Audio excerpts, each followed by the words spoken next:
Soy Jacqueline Goncalves, estudiante de 10º semestre de Arquitectura en la UCB. Y desde tierra de nadie les digo que los estudiantes universitarios somos aguerridos ante las adversidades. Soy Leonel Mendoza, estudiante de Ingeniería Geofísica de la Universidad Simón Bolívar, y desde el cromo vegetal les digo que los estudiantes universitarios nos preparamos día tras día para enfrentar los retos del mundo. Soy Andrés Eduardo Ramírez, estudiante de Estudios Liberales de la Universidad Metropolitana, y desde el Samán, en mi casa de estudio, les digo que los estudiantes universitarios queremos un mejor país. Hola, mi nombre es Alexander Matson y soy estudiante de la Escuela de Ingeniería Informática de aquí de Ocaguyana. Y desde la plaza central de biblioteca les puedo decir que los estudiantes universitarios estamos construyendo el futuro. Lo que acaban de escuchar son las voces de jóvenes venezolanos que decidieron quedarse en el país para formarse como profesionales. Y esto a pesar de las dificultades. Estas voces resumen precisamente el espíritu de Universate, espacio que estrenamos hoy y que está pensado para darle cabida a personajes, proyectos, iniciativas y desafíos con impacto positivo en las universidades nacionales y que se conectan con la Venezuela que sí funciona y que sí tiene oportunidades. Les saludamos Efraín Castillo y Tamara Sluznis. Y esta es la primera emisión de nuestro programa Universate, transmitido a nivel nacional por el circuito Unión Radio y en Caracas por 90.3 FM. Este espacio es producido por Unión Radio Cultural y la Dirección General de Comunicación, Mercadeo y Promoción de la Universidad Católica Andrés Bello. En la coordinación general del programa está Isabela Iturriza, en la jefatura de producción, Inmaculada Sebastiano y Carlos Virgües. En la producción, José Ali Linares y Marian Claret Palacios. Y en los controles técnicos, nuestro nuevo amigo Fernando Camacho. Antes de comenzar, ponemos a su disposición nuestras redes sociales. En Twitter e Instagram somos @universateradio. Nuestro correo electrónico es produccionuniversate@gmail.com. Y comenzamos el programa de hoy haciendo un repaso por algunas de las noticias destacadas del mundo universitario venezolano. Actualidad universitaria. A pesar de las dificultades, los estudiantes universitarios siguen dejando en alto el nombre de Venezuela fuera del país. Y es que las agrupaciones de la UCAP, la Universidad Simón Bolívar y la UCB consiguieron varios títulos importantes en la 8ª edición del MONUA, Modelo de Naciones Unidas de la Universidad de los Andes de Bogotá. Esta competencia es de debates, negociación y diplomacia que simula comités de discusión de asuntos políticos mundiales y en la que participaron unos 500 jóvenes de varios países de Latinoamérica. La UCAP, a través de su agrupación La MUN UCAP, fue escogida como la mejor delegación grande de la competencia, galardón que obtuvo por segundo año consecutivo. Por su parte, la Universidad Simón Bolívar, a través de USB La MUN, obtuvo el puesto como mejor delegación mediana, también por segundo año consecutivo. La UCB no se quedó atrás, pues los miembros de la agrupación de la Escuela de Estudios Políticos y Administrativos se trajeron a casa 14 galardones individuales por su desempeño como oradores.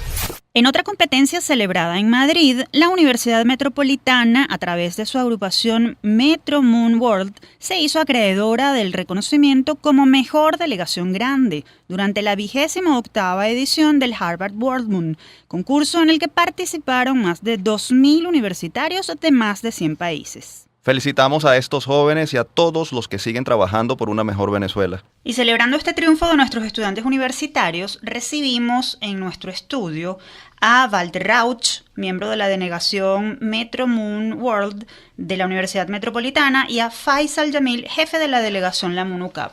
Ambas agrupaciones obtuvieron el reconocimiento como mejor delegación grande, en el caso de la UNIMED, en la Harvard World Moon, celebrada en Madrid, España. Mientras tanto, los muchachos de la MUN UCAP triunfaron en el Modelo de Naciones Unidas de la Universidad de los Andes de Bogotá, MONUA. Para nosotros es un gran honor tenerlos acá. Bienvenidos.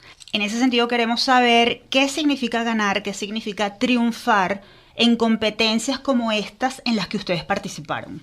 Bueno, claro, en verdad ganar es como que todo ese esfuerzo que llevamos haciendo por lo menos 9 meses, alrededor de 20 personas, todo ese esfuerzo que dio frutos, que en verdad hizo que nosotros pudiéramos ver que todo lo que hicimos en verdad sirvió para algo y que le pudo dar algo de luz a Venezuela en estos momentos que estamos viviendo. En el caso Faisal, ¿qué significa para ustedes? Yo diría que es el accesorio de todo un año de preparación, de mucho esfuerzo puesto en el proceso de preparación y luego en el desempeño que uno desarrolla al momento de representar a Venezuela exteriormente.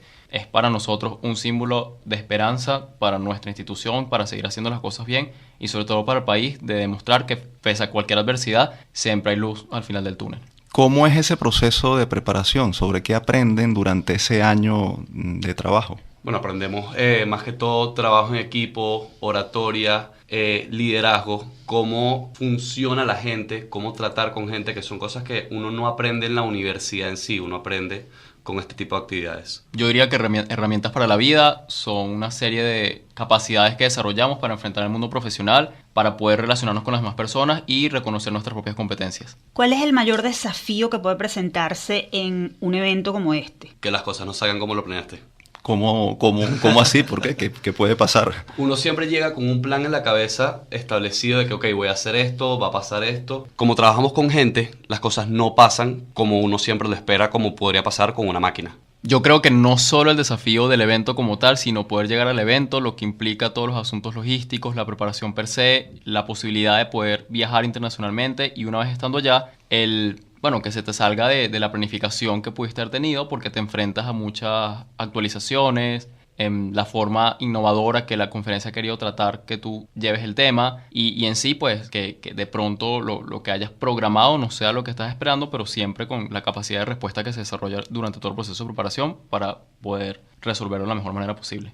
Para que los oyentes entiendan cómo son las dinámicas de estas conferencias, de estas competencias, es decir, ustedes llegan allá, cómo se enfrentan con las otras delegaciones, es decir, cómo funciona el proceso y para llegar al final a una decisión de triunfo de alguna delegación sobre otra. Bueno, generalmente se tienen dos sectores en un mismo comité, que es donde se hace el debate.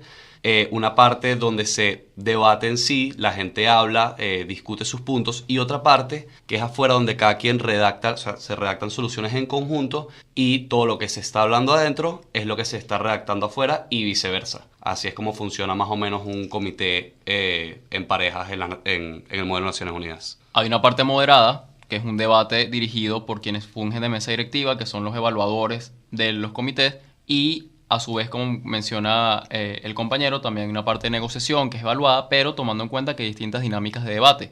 No necesariamente se trata del debate parlamentario o el debate diplomático de Naciones Unidas, sino también podemos encontrar comités de crisis, comités históricos, comités que incluyen dinámicas distintas para no solo enfrentarse a una parte de oratoria, sino también de ingenio, de resolución de conflictos y ese tipo de cuestiones.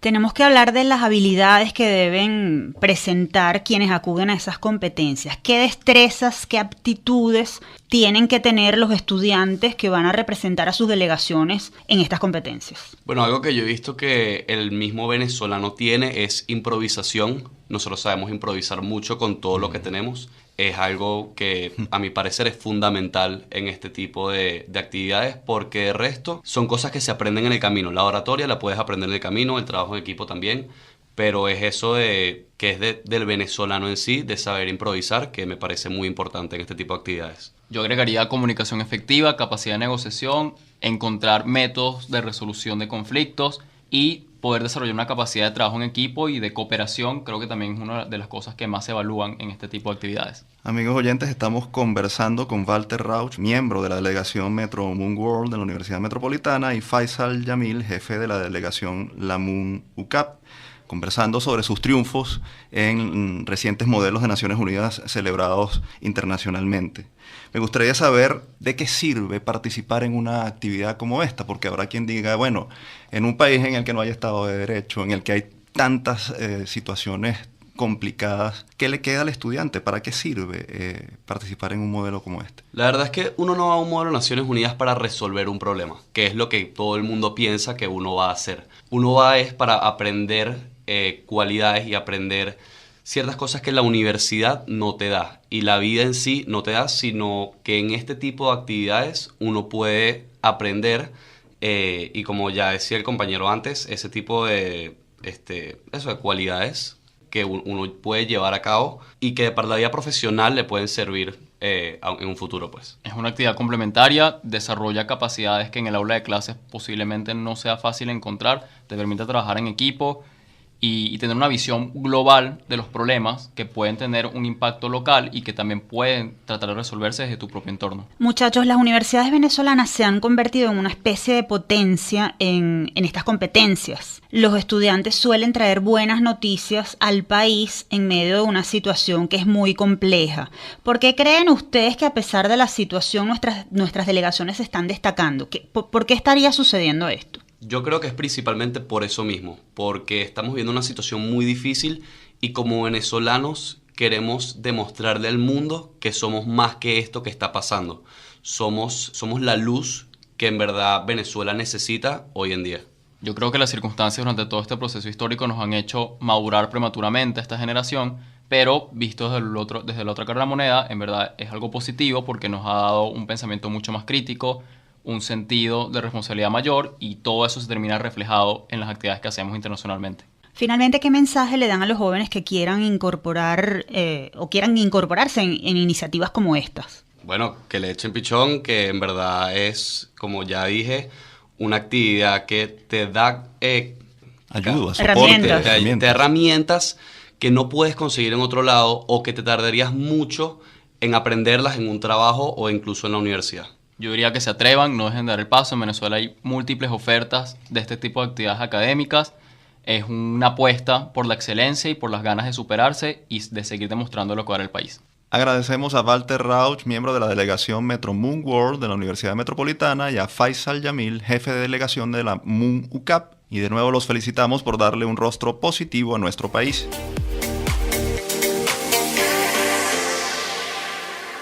Hora de nuestra primera pausa, pero antes les recordamos nuestras vías de contacto. @Universate Radio en Twitter e Instagram y producciónuniversate@gmail.com.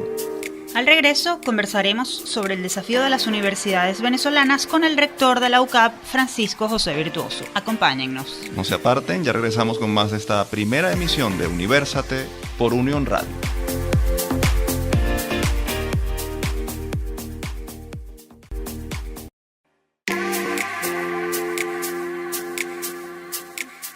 Continuamos con esta primera emisión de Universate, las voces de la Universidad Venezolana. Recordamos que estamos al aire a nivel nacional a través del circuito Unión Radio. Así es, Tamara, y es momento de dar paso a una sección en la que conversaremos y debatiremos sobre la realidad y los desafíos de la educación superior con un personaje de mucha actualidad. Se trata del rector de la UCAP, el padre Francisco José Virtuoso. Desde el campus.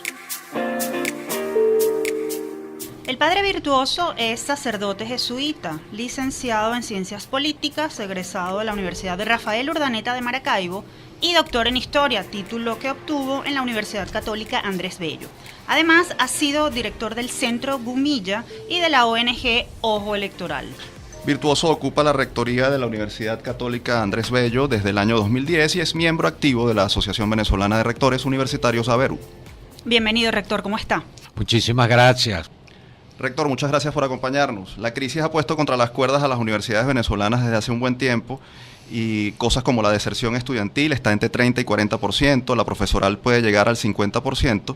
Además, la falta de recursos atenta contra las labores de investigación. Aún así, las instituciones venezolanas dan la pelea, se mantienen en los primeros lugares o en lugares destacados de los rankings internacionales. ¿Qué está haciendo la Universidad Venezolana para mantenerse en pie a pesar de la situación actual? Mira, en primer lugar te diría que mucha conciencia de su deber y de su misión. La Universidad Venezolana está muy clara y muy comprometida con sus fines, que no son otros que la formación de nuestra juventud, la investigación, el aporte al país desde esa investigación y todo lo que implica las labores de extensión académica y social. Además, la universidad se ha organizado tanto como instituciones a través de la Asociación Venezolana de Rectores Universitarios y a través de diferentes entes que agrupa profesores, que agrupa estudiantes y dentro de las propias universidades para poder enfrentar la contingencia. Somos de la idea de que la universidad tiene que hacer lo imposible por poder cumplir con sus funciones, y para ello, pues lo primero es eso, organizarse y poder buscar los medios para poder llevarlo adelante.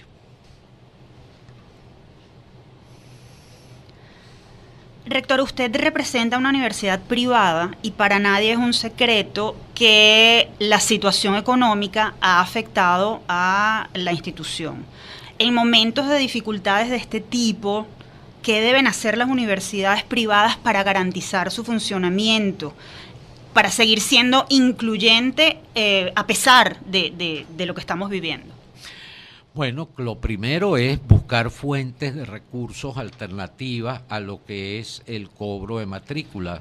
En ello, por ejemplo, la Universidad Católica ha venido desarrollando distintas alternativas en las cuales queremos vincular a todos nuestros egresados en el exterior, precisamente para que desde sus posibilidades puedan colaborar, pero también a la empresa que ve en la universidad un potencial importante para el desarrollo cualificado de recursos humanos, pero también en todas las instituciones de buena voluntad que desean apoyar la educación, de tal manera que este es el momento de la diversificación de ingresos, de la búsqueda de distintas posibilidades y sobre todo de ampliar nuestras cuotas de beneficio económico, de cooperación para con nuestros estudiantes. Por último, rector, ¿cómo vislumbra usted el futuro para la universidad venezolana aún en medio de esta situación? Mira, creo que hemos atravesado y seguiremos atravesando por un tiempo pues esta situación difícil. Creo que la universidad tiene que ser foco de resistencia, foco de lucha, foco de iluminación, foco de inspiración. Creo que las universidades en medio de todas estas dificultades tenemos que seguir luchando por seguir desarrollando nuestras actividades fundamentales, por ser un espacio de acogida de nuestros estudiantes. No podemos claudicar ante las dificultades. Todos tenemos que hacer un gran esfuerzo, de manera pues que creo que nuestra tarea sigue siendo relevante, difícil de llevar adelante, pero estamos muy comprometidos con ella y creemos que es fundamental para el país y los jóvenes de este país. Muchas gracias, padre, por habernos acompañado en esta primera emisión de nuestro programa Universate. Esperamos tenerlo frecuentemente en este espacio. Muchísimas gracias a ustedes. Ustedes escucharon al padre Francisco Virtuoso, rector de la Universidad Católica Andrés Bello. Y después de esta conversación es momento de ponerlos al día con lo que ocurre fuera de nuestras fronteras. El mundo gira.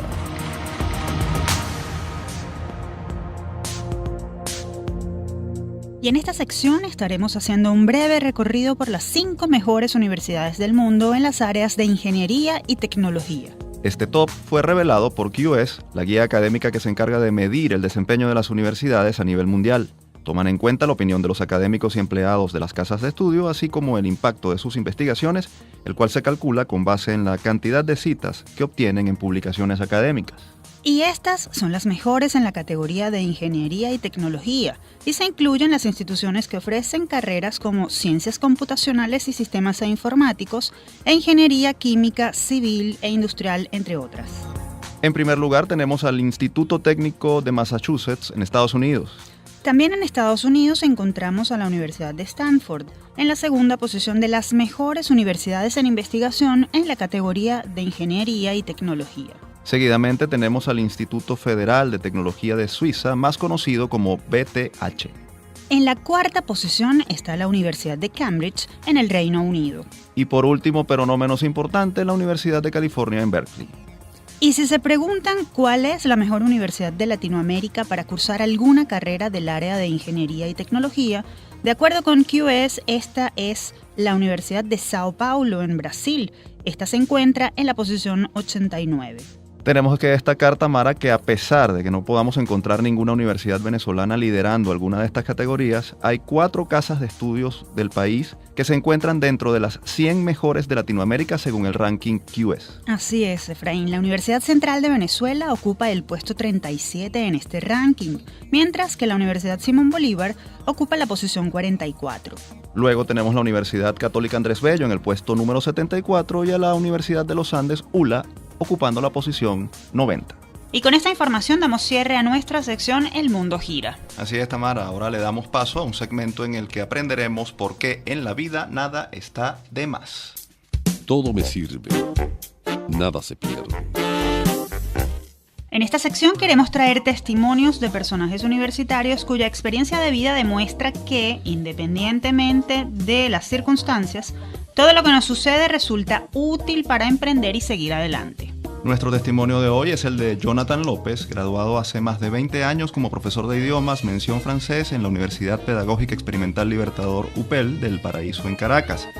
Jonathan ha tenido que echar mano de muchos de sus conocimientos para aplicarlos en áreas en las que quizás nunca pensó que se desempeñaría. Su intención de niño y adolescente era ser pianista profesional y por ello estudió durante 16 años en el Conservatorio José Ángel Lamas. Pero la vida lo fue llevando por un camino distinto en el que ha atravesado las sendas de la gestión cultural, la docencia, la edición de libros y el canto. En 1996 se postuló para un programa de la Embajada de Francia y se fue a trabajar en un liceo a las afueras de París como profesor de español, cargo que desempeñó durante 2 años. Estando allí, cursó una maestría de gestión cultural internacional de la Universidad de Aviñón, sede París, y se mantenía haciendo cuanto trabajo podía, incluyendo el cuidado de niños. Al culminar, se vino a Venezuela con la intención de trabajar en proyectos de recuperación de espacios para convertirlos en lugares artísticos. Y aunque no fue posible, empezó a laborar en el Teatro Teresa Carreño, luego de lo cual trabajó como profesor de la Alianza Francesa y gerente del área de producción para la Orquesta Filarmónica de Caracas.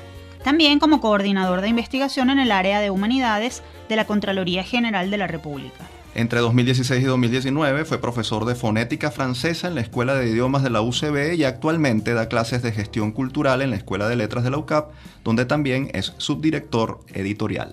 Bienvenido, Jonathan. Gracias. Es un gusto tenerte con nosotros. Bueno, tienes una hoja de vida curricular muy variada y hasta contrastante por todas las actividades que has desempeñado. ¿Cómo llegaste a hacer tantas cosas diferentes? Bueno, si supieras que yo no las veo tan diferentes.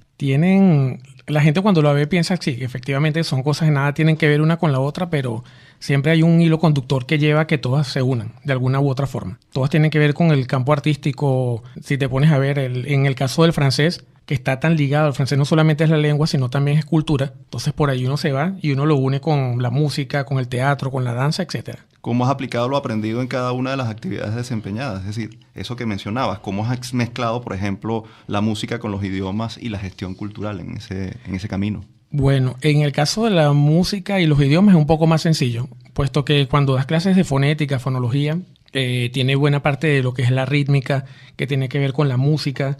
La fonética, por supuesto, es la forma como producen los sonidos y todo esto, y tiene que ver con la música. En el caso de la gestión cultural, no tanto quizás tenga que ver con el idioma, que sí puede servir, pero sí lo tiene con la música. Puedes gestionar música a partir de lo que es la gestión cultural, actividades musicales. ¿Qué le recomiendas a los jóvenes y a las personas en líneas generales que tienen un plan de vida y que de pronto las cosas no salen como ellos lo planificaron, lo pensaron, lo idearon? Bueno, yo creo que a veces nosotros nos hacemos ideas de que vamos a hacer esto, vamos a hacer aquello y ponemos como que un plan de vida exacto que debe ser así. Pero en el camino te pueden suceder muchas cosas que hacen que esto gire y te lleve a hacer otras cuestiones que piensas que no van a servir de nada. Todo lo que uno haga sirve, absolutamente todo. La cosa está en cómo lo tome y ve qué es lo que puede servir de eso que uno toma, cómo lo puede aplicar a la vida. Pero sí, por supuesto, todo lo que uno hace es positivo. En una conversación previa nos decías que lo que ocurre en la vida personal y laboral es producto de nuestra actitud. ¿Qué ajustes hay que hacer en la actitud para que la vida siga adelante y puedas aprovechar lo que te viene? Bueno, yo creo que lo primordial es ser muy abierto. Ser abierto a lo que venga y no estar cerrado en el sentido que si no hago música, pues no soy nadie, o si no estudié para una cosa, no lo soy. Y ser creativo. Uno tiene que ser creativo, no se puede quedar simplemente pensando en lo que ya tienes, lo que bastó y con eso voy a hacer. No, hay que ser creativo y con eso ir poco a poco inventándose para que lo que uno hizo, lo que uno pensó que no iba a hacer y que finalmente hizo, le sirva de algo. Finalmente, ¿por qué todo sirve y nada se pierde? ¿Por qué todo sirve y nada se pierde? Porque yo creo que en algún momento, si Dios nos lo puso en el camino para que lo hiciéramos, era por algo. Nada es por casualidad, sino por causalidad. Muchísimas gracias, Jonathan, por tu presencia aquí y por tu valioso testimonio. Gracias. Todos tenemos mucho que aprender y es estimulante escuchar una historia tan optimista, sobre todo en tiempos como los que corren. Era Jonathan López, músico, profesor universitario y gerente cultural venezolano. Si conocen a alguien como él y desean dar a conocer su historia, recuerden escribirnos a @universaterradio o al correo produccionuniversate@gmail.com. Luego del corte tendremos el segmento Generación 2020 y le daremos la bienvenida a Edio Raven, nuestro invitado de hoy, quien es estudiante de Comunicación Social y director del cortometraje Primer Amor, el cual lo llevó a ganar el Festival Académico de Cine Internacional Universitario. Ya regresamos.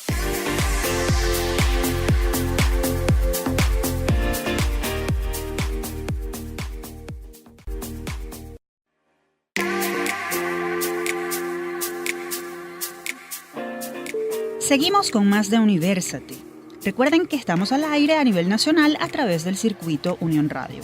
Tienen a disposición nuestras redes sociales en Twitter e Instagram, @universateradio, y nuestro correo electrónico produccionuniversate@gmail.com. Y es momento de darle voz a los jóvenes universitarios que están llenándonos de orgullo. Generación 2020. Y recibimos en cabina a Edio Raven, estudiante de cuarto semestre de Comunicación Social de la UCAP.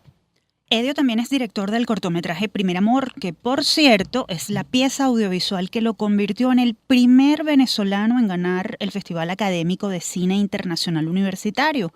Esta es una competencia que fue organizada por DirecTV y Sundance Channel, en la que 8 estudiantes universitarios de Latinoamérica concursaron por una beca de Warner Brothers para estudiar cinematografía en la Universidad del Sur de California, en Estados Unidos. Bienvenido, Edio, a Universate, tu programa, y le recordamos a nuestros oyentes que estamos al aire a través del circuito Unión Radio. Muchas gracias. Cuéntanos, Edio, sobre tu participación en este importante concurso internacional. ¿Qué significó ser el único venezolano en este grupo de 8 finalistas? Además, ¿cómo llegaste hasta acá? ¿Cuánto tiempo te tomó? Bueno, primero, tu primera pregunta fue un honor poner a Venezuela como ganadora final por primera vez. Y por otro lado, en cuanto al trabajo que tomó el cortometraje, fue un proceso por partes, pero que en total sumó más o menos 6 meses, sin agregar el lapso de la votación y de todo el trabajo publicitario. Pero sí, fueron 6 meses donde 2 ocuparon la preproducción y la escritura del guión, 2 meses más de rodaje y otros 2 meses más de postproducción. Tu cortometraje aborda el tema de la emigración venezolana de alguna manera a través de la historia de amor, de conflicto por la ida de uno de los protagonistas. ¿Cuál fue el elemento o momento que te llevó a crear esta pieza audiovisual con un tema tan sensible para la población venezolana en este momento? Bueno, tú mismo lo has dicho, bueno, en mi caso es anecdótico, pero siento que también se puede relacionar con mucha gente. Con eso quiero decir que a mí me pasó algo muy similar, lo dramaticé porque así somos los directores y los productores audiovisuales, pero a mí me pasó una historia muy parecida que me dio pie o me inspiró para escribir esta historia que plasmé. Edio, no lo habíamos dicho, pero tú estudiaste previamente Derecho y te cambiaste luego a Comunicación Social. Estás en cuarto semestre y pareciera que todavía no tienes los conocimientos como para producir una pieza audiovisual que además te permitió ganar. ¿Qué crees tú, con qué herramientas contaste para hacer este producto? Supongo que debes ser un estudiante acucioso, que debe aplicar aquello del autoaprendizaje. ¿Cómo produjiste esta pieza? Bueno, sí, en cuanto a lo de estudiar uno por su lado, sí lo hago, sí investigo, sí practico, sí siento un gran gusto al hacer lo que hago y por eso investigo bastante, pero no puedo quitarle el mérito o el crédito a todas las personas que me ayudaron, tanto familiares como amigos, como desconocidos incluso, que en momento de recaudar fondos y de pedir un apoyo o un trabajo sin cobrar tanto por yo ser estudiante, no puedo dejar de decir que sí recibí mucha ayuda y muchos favores para poder llevar esto a cabo. No lo hice yo solo al final y al cabo. Tras todo el esfuerzo y el tiempo, has resultado ser uno de los 2 ganadores de este festival. ¿Cómo te sientes en este momento y cuáles son las expectativas frente a este nuevo paso que vas a dar? Sobre todo porque, bueno, vas a estudiar en Hollywood, al menos durante unos meses.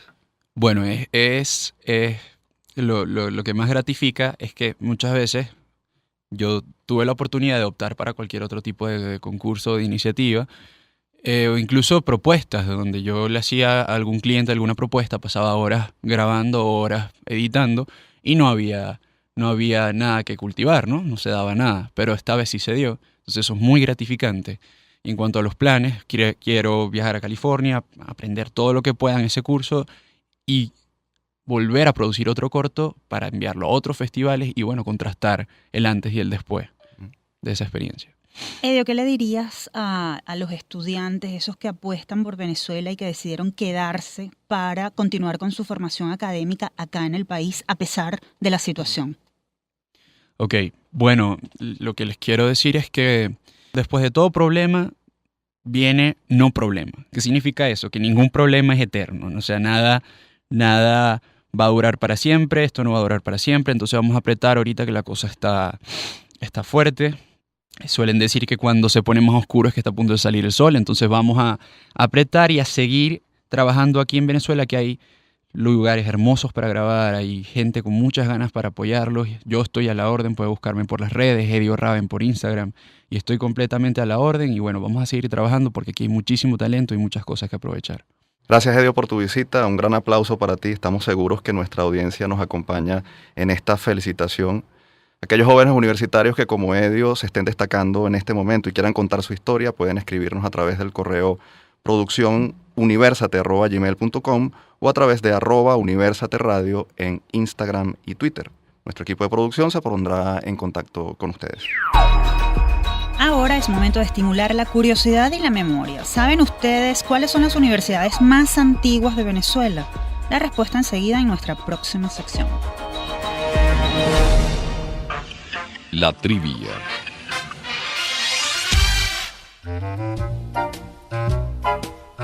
Las dos instituciones de educación superior más antiguas del país son la Universidad Central de Venezuela y la Universidad de los Andes. Ambas nacieron durante la época de la colonia y dependían de la corona española y la Iglesia Católica. La UCB fue fundada el 22 de diciembre de 1721 y este año celebrará su 298 aniversario. Nació como Universidad Real de Caracas por disposición del rey Felipe V de España, quien un año después le dio el nombre de Real y Pontificia Universidad de Caracas. En 1827 cambió su nombre a Universidad Central de Venezuela y su primer rector, bajo tutela republicana, fue el doctor José María Vargas. La segunda institución de educación superior venezolana más antigua cumplió 234 años y es la Universidad de los Andes ULA, fundada el 29 de marzo de 1785 como Real Colegio Seminario de San Buenaventura de Mérida, por el obispo de esa ciudad, Fray Juan Ramos de Lora. Inicialmente era un centro formativo para sacerdotes y en 1810 fue reconocida como universidad por la Corona de España, que la bautizó como Real Universidad de San Buenaventura de Mérida de los Caballeros. En 1832 dejó de ser una institución clerical por decreto del presidente José Antonio Páez y desde 1883 lleva el nombre de Universidad de los Andes. Las otras dos universidades más longevas de Venezuela son la Universidad del Zulia, creada el 11 de septiembre de 1891, la cual arribará a los 128 años. Le sigue la Universidad de Carabobo, constituida el 15 de noviembre de 1892, aunque en 1904 fue clausurada por orden del presidente Cipriano Castro y permaneció cerrada hasta 1958. Con la llegada de la democracia, el presidente de la Junta Provisional de Gobierno, Wolfgang Larrazábal, ordenó su reapertura, y de eso ya se cumplieron 61 años. En cuanto a las primeras universidades privadas que abrieron sus puertas en Venezuela, estas fueron la Universidad Santa María y la UCAP, ambas en 1953, cuando el gobierno de Marcos Pérez Jiménez permitió mediante decreto la iniciativa de particulares en la educación superior. De eso se cumplirán en octubre 66 años. Qué bueno este recorrido, Efraín, porque no está de más recordar un poco de historia para saber de dónde venimos. Y de otro tipo de historias, pero algo más misteriosas, vamos a hablar ahora en nuestra próxima sección. Supersticiones y mitos universitarios.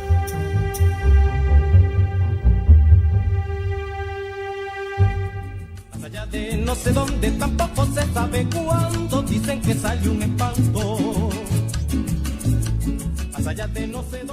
Arrancamos este segmento con la canción El Espanto del grupo larense Carota, Ñema y Tajá, porque hoy vamos a hablar precisamente de algunas leyendas que corren en las universidades sobre fantasmas que deambulan por aulas o pasillos y asustan a más de uno. Y es que aunque las universidades son espacios de ciencia, también se dejan colar ciertos cuentos no comprobables, que son alimentados de generación en generación y le dan un aire misterioso a la vida académica. Por ejemplo, en la Universidad Central de Venezuela, en Caracas, los estudiantes de la Escuela de Comunicación Social aseguran que una monja se aparece en el laboratorio de fotografía. La leyenda obedece a que en los años 50, cuando fue inaugurada la ciudad universitaria de la UCB, en las instalaciones de la escuela funcionaba una residencia femenina destinada a estudiantes. Este hospedaje era administrado por religiosas para garantizar el orden y la decencia. Según la historia, una de las monjas cuidadoras terminó enamorada de uno de los ucebistas, pero no quiso ofender su vocación y en vez de abandonar los hábitos, se quitó la vida. Desde entonces, su alma deambula por el lugar, angustiando a algunos y conmoviendo a otros con su pena. Y en Valencia, muchos habitantes le dan crédito a la historia de una hermosa muchacha que se para en el puente Bárbula y pide cola hasta el sector San Blas de esa ciudad. Según la leyenda, la chica aborda el vehículo de aquel que acepta darle el aventón y luego, como si nada, desaparece sin dejar rastro. Entre los miembros de la comunidad de la Universidad de Carabobo insisten en que ese espectro es de una estudiante de la institución que hace algunos años murió precisamente en ese puente. En la Universidad Católica Andrés Bello en Caracas, personal de la enfermería asegura que en una ocasión vio en la entrada de la dependencia a un muchacho que parecía querer algo, pero no pronunció palabra y se fue. Cuando el testigo salió hasta la puerta para preguntar en qué podía ayudarle, el joven había desaparecido y en el pasillo nadie lo había visto. Algunas personas señalan que en las mañanas muy temprano o en las noches cuando no hay mucha gente, el espectro del joven con un morral se pasea por el piso 3 del edificio de aulas. Dicen que se trata de un estudiante fallecido que sigue buscando su salón para culminar los estudios que en vida no pudo terminar. Y nos vamos a la Universidad Católica del Táchira en San Cristóbal, donde los estudiantes ven caminando por los pasillos o leyendo a un joven de alargada figura vestido de seminarista.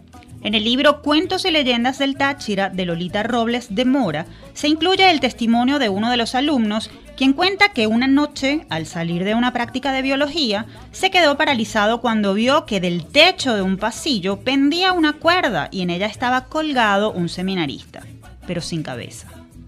Cuando pegó un grito y pidió auxilio, la figura se esfumó. Los alumnos que acudieron a socorrerle le dijeron: es el seminarista sin cabeza, quien al parecer tenía una grave enfermedad y una noche en un ataque de locura se ahorcó justo en el lugar donde aparece ahora. Curiosas y hasta escalofriantes estas leyendas, Tamara. No sé si son ciertas o no, pero yo la verdad no quisiera ser testigo de ninguna de ellas. ¿Tú crees estas historias? Mira, yo no creo en brujas, pero de que vuelan, vuelan. Lo cierto es que bueno, que tenemos que seguir adelante con el programa y los que estamos vivos tenemos que seguir viviendo y luchando por nuestras cosas. Es así. Así ponemos punto final a este bloque, pero los invitamos a quedarse con nosotros porque al regreso conversaremos con un profesor de la Facultad de Arquitectura de la UCB que está contribuyendo con sus alumnos en la recuperación de espacios de la ciudad universitaria de la UCB, Patrimonio de la Humanidad. No se pierdan su historia, ya regresamos.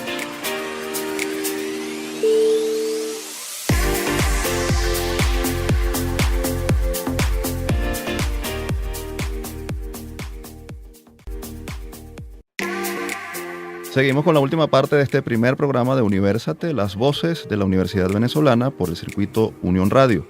Recuerden que estamos al aire a nivel nacional. Los acompañamos Efraín Castillo y Tamara Sluznis. Ahora es momento de nuestra sección El Universitario de la Semana.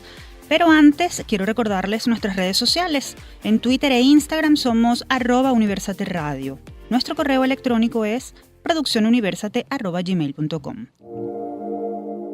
El Universitario de la Semana. Esta semana tenemos como invitado a Pablo Molina, arquitecto egresado de la Universidad Central de Venezuela, también profesor de esa misma casa de estudios. Él se desempeña además como profesor investigador del área de estudios urbanos de la Facultad de Arquitectura y Urbanismo de la UCB y en años anteriores fue director de lineamientos urbanos de la Alcaldía Metropolitana de Caracas. El profesor Molina en la actualidad lleva a cabo actividades prácticas con sus estudiantes como parte del servicio comunitario, en las que se aplican los conocimientos aprendidos en el aula para hacerle intervenciones a distintas áreas de la ciudad universitaria de la UCB, declarada Patrimonio de la Humanidad por la UNESCO en el año 2000. Recibimos en el estudio al profesor Pablo Molina. Bienvenido, profesor, a este nuevo espacio dedicado a la academia. Gracias por la invitación. Profesor, cuéntenos por favor cómo y cuándo nació esta iniciativa y qué espacios han intervenido, bajo qué concepto, por supuesto. Hace 4 años yo era tutor de servicio comunitario, y el servicio comunitario generalmente se hace extramuros, fuera de la universidad, hacia la comunidad. Se trabaja con comunidades. Sin embargo, la situación de acoso, de restricción presupuestaria, las dificultades de movilidad en la ciudad, lo complicado que se hace en la ciudad para trabajar con las comunidades sin presupuesto, ¿ok? Y viendo el deterioro continuo de la ciudad universitaria de Caracas, decidimos pues replantearnos un servicio comunitario dentro de la universidad, teniendo en cuenta que la Universidad Central es un espacio público, o sea, no es un espacio que se cierra, ¿ok? Como una universidad privada. Entonces, dentro de la ley de servicio comunitario puedes hacer entonces servicio comunitario dentro de la Universidad Central. Ahora, ¿qué tipo de servicio podríamos hacer desde la Facultad de Arquitectura? Viendo el deterioro de edificaciones que tienen altísimo valor patrimonial, no solo nacional, sino mundial, decidimos detectar qué acciones podíamos emprender. La universidad estaba llena de grafitis, está poco iluminada, hay deterioro del paisajismo, hay deterioro de fachadas por la humedad, por la lluvia, por la acción de la luz solar. Entonces empezamos, a borrar graffiti. Al día de hoy tenemos más de 100 grafitis borrados en toda la universidad, incluso en el aula magna.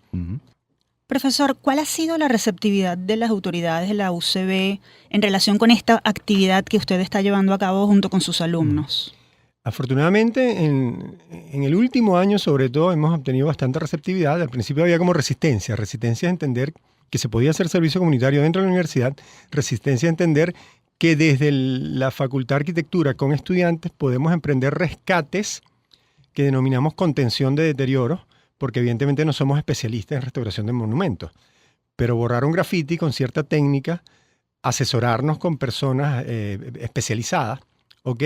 Y llevar a cabo una metodología de trabajo que un profesor pues sabe cómo hacerla, y detectar las zonas donde podemos intervenir conscientes de nuestras limitaciones, han hecho que haya habido concesiones de parte de ciertas personalidades en la Facultad de Arquitectura o en la universidad que se resistían a entender que eso era posible, ¿no? Y los resultados pues están a la vista, los grafitis borrados, espacios medianamente recuperados, paisajismos medianamente recuperados y una labor de acercamiento del estudiante hacia el edificio. Ahora, profesor, ¿qué otros lugares o qué lugares, a qué lugares han llegado con este trabajo y si este proyecto se piensa expandir, ¿no? ¿Cuántos estudiantes están trabajando con usted? Claro, por lo general son entre 50 y 60 estudiantes, que trabajamos sobre todo viernes y sábado, 5 horas cada día, son 10 horas a la semana. Ellos tienen que cumplir 120 horas al semestre. Unos cumplen más horas, porque les gusta el trabajo. Pero hemos entrado en lo que llaman tierra de nadie, en las paredes de la biblioteca, en ventanales de la biblioteca, en graderías de la piscina olímpica, en fachadas de la Facultad de Arquitectura. Y les doy un datico. Muchas veces el graffiti, si bien hay unos que se podrían considerar medianamente buenos, pero no es un delito patrimonial intervenir con un grafite un edificio patrimonio cultural. Eso por un lado. Por otro lado, hay unas marcas, unas firmas, que son firmas que se detectaron que son del microtráfico de drogas en la universidad, donde ellos marcan territorio y dicen este es mi territorio. Pues desde los estudiantes y de los profesores le decimos este no es tu territorio y lo borramos. Y ha habido como que una ganancia permanente en cuanto a espacios arrebatados a la informalidad, a gente en situación de calle, al vandalismo y al microtráfico de drogas. Profesor, ¿y cuál es el aprendizaje que deja esta iniciativa a los miembros de la comunidad UCBista? Fíjense que nosotros mismos podemos ser partícipes principales de la contención del deterioro y del inicio de la recuperación de las instalaciones de la universidad, es decirles también que la universidad no es espacio para vándalos ni para el microtráfico de drogas, ¿ok? Y que entender que un patrimonio cultural de la humanidad es una responsabilidad de todos, no del gobierno, no solo de las autoridades rectorales, sino de todos los estudiantes y los que utilizan la universidad, que son muchas personas que no necesariamente son estudiantes. Profesor, le agradecemos nos haya acompañado en esta primera edición de Universate y además le agradecemos una iniciativa como esta que sin duda hace algo frente a una crisis que tiene agobiada a la Universidad Venezolana y propone soluciones. Era el profesor Pablo Molina quien lleva a cabo junto con sus alumnos diferentes actividades para mantener, embellecer y preservar los espacios de la ciudad universitaria de la UCB. Así es, Tamara. Ahora vamos con nuestra sección Cambio de Rumbo con el psicólogo y experto en mercadeo relacional, Gabriel Wald. Él nos hablará sobre el proceso de los jóvenes para elegir una carrera universitaria. Cambio de rumbo. ¿Sabía usted que menos de la mitad de los bachilleres estudia una carrera larga en Venezuela? ¿Sabía que la mayoría no están seguros de su elección y que casi la mitad abandona su carrera los primeros semestres? ¿Cómo podemos ayudar a nuestros hijos para lograr un proyecto profesional? Primero, debemos conocer 5 factores que aumentan el riesgo de no lograr una vida profesional exitosa. Primero, desconocen los caminos laborales de cada carrera. 2. Esta generación busca estudios cortos y las carreras largas les parecen una pérdida de tiempo. 3. Un adolescente es alguien que busca modelos a seguir y pueden guiarse por el estilo de un profesional influyente, en lugar del ejercicio de la profesión. 4. Les decimos que la carrera será para el resto de sus vidas, en lugar de verlo como una fase. 5. Desconocen criterios claros de elección, quedándose con lugares comunes. Para reducir el riesgo del fracaso en adolescentes, traemos 5 sugerencias. 1. Informarse más durante bachillerato. Les ayudará a conversar con profesionales y visitar sus trabajos. También deberían conversar con estudiantes de distintas carreras y anotar sus hallazgos. 2. Recomendamos al joven escribir 3 listas: lo que les gusta, para qué son buenos y áreas donde se gana bien. Donde coincidan las 3 listas tendrán más oportunidades de construir su vocación. Así es, la vocación se construye. 3. Inscribirse en cursos cortos desde bachillerato, para así adquirir destrezas que los hagan más atractivos profesionalmente. 4. Evitar guiarse por fantasías y estereotipos. Personas y estilos prestigiosos pueden inspirarlos, pero todo éxito requirió de fracasos que no suelen mostrarse. 5. Les ayudará a imaginarse trabajos puntuales. La mayoría vivirá de trabajos específicos y no de lo que dice un título general. Bueno, el tema es vasto y lo abordaremos en próximas entregas. Mientras, recuerde que el tiempo es lo único que no se recupera en esta vida y nuestros hijos deberán aprovecharlo al máximo. Cambio de rumbo. Interesante lo que plantea el profesor Wald, porque ahora las universidades tienen el gran reto de convencer a los millennials de ingresar a sus aulas, justo en un momento en el que ellos más bien están interesados en hacer carreras cortas. En todo caso, Tamara, lo importante es que los jóvenes comprendan que la educación superior les ofrece herramientas valiosas para su vida. En todo caso, también, como todo tiene su final, ha llegado el momento del cierre de esta primera edición de Universate. Pero antes vamos a decir la frase de un académico ejemplar, de cuyo natalicio se conmemoraron 233 años el pasado 10 de marzo. Hablamos del doctor José María Vargas. Él fue médico cirujano, primer presidente civil de Venezuela y rector de la UCB. Estas palabras tienen hoy mucha vigencia. Dicen así: el mundo es del hombre justo, del hombre de bien, del que siempre ha vivido y vivirá feliz sobre la tierra y seguro sobre su conciencia. Y gracias por su atención. Esta frase sin duda nos deja muchas cosas importantes que reflexionar. No olviden seguirnos a través de nuestras redes sociales @universaterradio. Les recordamos que este espacio es producido por Unión Radio Cultural y la Dirección General de Comunicación, Mercadeo y Promoción de la Universidad Católica Andrés Bello. En la coordinación general del programa está Isabela Iturriza, en la jefatura de producción Inmaculada Sebastiano y Carlos Virgües. En la producción, José Alí Linares y Marian Claret Palacios. Y en los controles técnicos, nuestro nuevo amigo Fernando Camacho. Y en la conducción, Tamara Sluzny y Efraín Castillo. Hasta la próxima.